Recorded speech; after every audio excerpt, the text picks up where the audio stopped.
What's going on, Guardians? It's Christian13 here, and today I'm going to be taking you through all the raid bosses and how to beat them. The first encounter is actually going to be Boss 6, and it's going to be how you get inside the raid. You are then going to split up into 3 teams of 2, one team on the right, one team in the middle, and one team on the left. On each side there's going to be a generator that you need to protect. One person is going to protect that, while the other person is going to run around and run through those auras that you see there on the screen. Those auras, once you run through them, they're going to give you a buff. It's called the voltage buff, and it has a countdown from, I believe, 15. If you do not run into another aura within 15 seconds, you will die. The goal here is to get 4 stacks of voltage right here, as you're going to see. And you're going to get the 4th one, and you're going to slam it right into your generator, and you're going to want to charge it. You can see that little meter right there. It needs to be in the red. Once it's charged, the balls are going to start dropping from on top of the generator. You're going to want to start chucking these balls at the boss to deplete his shield, and you're just going to want to keep throwing these even when his shield's all the way down. These balls do tremendous damage. And yes, I said balls. I know. Go ahead and laugh. You're going to keep doing damage to this boss until eventually his health gets down to a minuscule. And you're going to see this happen right here in this clip. And you're going to see some action of this raid gun too. Man, this gun is just amazing. It just melts every boss. But right there you see him. He retreats back to the raid. You then just continue on, and there you are. For the next boss is going to be Vosix, the Arc Priest. And what you're going to want to do is very similar to the beginning. You're going to want to split up into 3 teams of 2. One team on the right, one team in the middle, and one team on the left. The bombs are going to drop from the ceilings. So out of you 2 on each side, you're going to decide who's throwing the ball the whole time. When the ball drops, make sure that everyone has their bombs, and you're going to want to throw the bombs at the same time at the Arc Priest. Every time you throw the bombs at the boss, he is going to have a screen that pops up right above him. You will need to shoot this screen, or else it is an automatic wipe. The reason it's important to throw the bombs at the boss at the same time is because it does the most damage to his shield. Now once you get his shield down completely, you're going to want to meet up in the middle for a damage phase. During this damage phase, you're just going to want to start laying into him, and there are also going to be bombs that drop from the ceilings. Make sure you throw these bombs to do the most damage to him. At the end of each phase, the boss will enrage. The only way to protect yourself is to run into one of the 4 rooms that are located on the side of the map. Now there are 2 on the left and 2 on the right. But the only thing that you need to pay attention to are the ones that are lit up. There are 2 that are going to be lit up. But once you use a room, you are not able to use it again. So it is very beneficial for you to use one room at a time.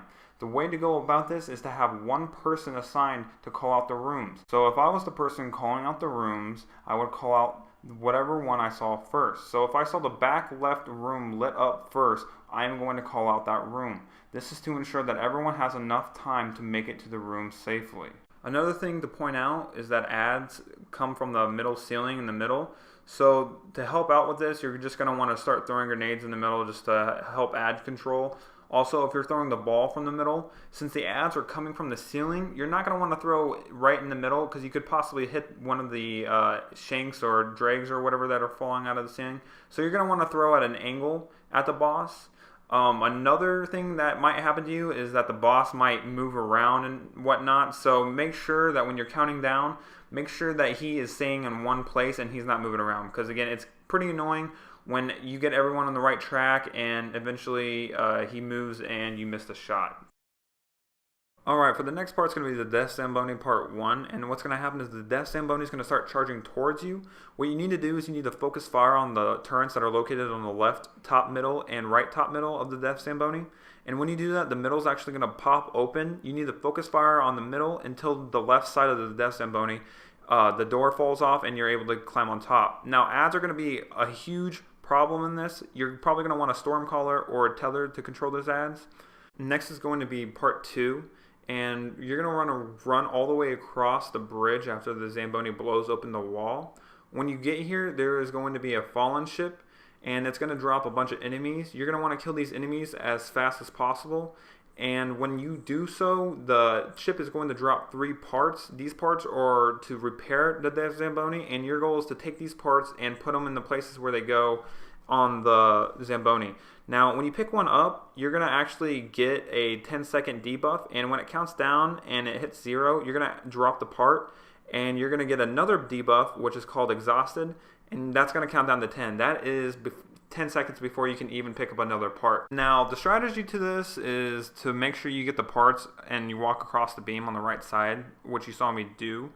You're just going to want to move together as a group, and you're going to want someone on ad control, like a Stormcaller or Tether, and again, you're just going to want to move as a group. If you happen to drop a part, it's not a big deal, but make sure you tell other people and you make sure that you're not alone on the bottom side. I feel like the top is the best way to go, although, I mean, I've been in fire teams where we've done both just because someone dropped a part on the ground. But again, it doesn't matter how you do it, just as long as you get to the Death Zamboni in time before it blows up and you have to wipe and start over. Now, when you get all 3 parts pretty close to the Zamboni, you're going to want to send a couple people up to the top of the Zamboni, and there's going to be a captain waiting for you. You're going to need to kill this captain. As you see me whip a rocket, rip. You're going to want to kill this captain, and when doing so, the ramp is going to drop down on the right side when you're facing the Zamboni itself. And you're going to want to take these parts, you're going to want to hightail it up the ramp and put them in their corresponding places. Now, each part has a different place to go to. You're just going to need to kind of watch this video to see where they go at, but it's pretty hard to explain. Just make sure that whoever has the part knows where they're going. We actually cut it pretty close here. Your heart starts beating really fast when you get to this part because you made it all the way to the end. Now all you got to do is put the parts together. But we made it, and after that, you're ready for the next boss. Oh my god. Nice. Alright, for the next part, it's going to be Axis Part 1. And what you're going to want to do is split up into 3 teams of 2. 1 on the right, 1 in the middle, and 1 on the left. Now, there's going to be a captain that spawns on each side. You're going to need to kill this captain as soon as possible. And when you do so, he's going to drop a Scorch Cannon, either Void, Solar, or Arc. If you pick up the Scorch Cannon, you need to find the corresponding servitor that matches that Scorch Cannon. So if I picked up a Void Cannon, I would need to find a Void Servitor. When you find your Servitor, you need to blow him up with the Scorch Cannon, and then he'll drop a bomb. If you did not pick up a Scorch Cannon, you will need to throw these bombs, because if you picked up a Scorch Cannon, you will have a debuff when you drop it that won't allow you to pick up a bomb and throw it. Now, there are going to be 3 parts to this phase. It is a very rinse and repeat cycle. However, the only difference is there are going to be more targets to throw the bombs at in each part. The first part has 2 targets, the second part has 3, and I believe the last target has 9 targets to throw the bombs at. So again, it is very important to not die in this phase, because if you do, it just puts more pressure on your team to destroy the servitors and pick up the bombs and run across the map to throw the other bombs. Another quick tip about this is in between each part, there are going to be shanks pouring out by the boss's head. Make sure you group up in the middle and take these shanks down together, like with a tether or a Stormcaller or something, just to make sure you don't get overwhelmed with shanks. Now you're ready for the next part. Phase 2 Axis is going to be very similar to Phase 1. You're going to split up into 3 teams, kill the captain that comes out, take his Scorch Cannon, kill the servitor that matches the Scorch Cannon. You're going to take the bomb and throw him at the boss instead of the targets. Whenever you hit the boss with all 3 bombs, the boss is going to teleport to either the left side, the front middle, back middle, or the right side. Now, another big thing is that there's going to be a new buff. It's called the Empowerment. It's going to be given to 3 of your fire team members. Whenever the boss teleports, one of those Empowerment people will need to climb on top of the boss and slam him. This will stun the boss, and he will enter a mini damage phase. It is very important for there to be 1 Empowerment person per side after the bombs are thrown. This is to ensure that the boss gets stunned in time and you can do the most damage to him. Now, the boss will teleport 3 times, and within those 3 times, the Empowerment buff will change throughout the group. So it is very important for only, and I mean only, the Empowerment people to talk. I have empowered left, I have empowered middle, I have empowered right. This is to make sure that there is no confusion and that the boss gets stunned in time. At the end of each damage phase, the boss will enrage.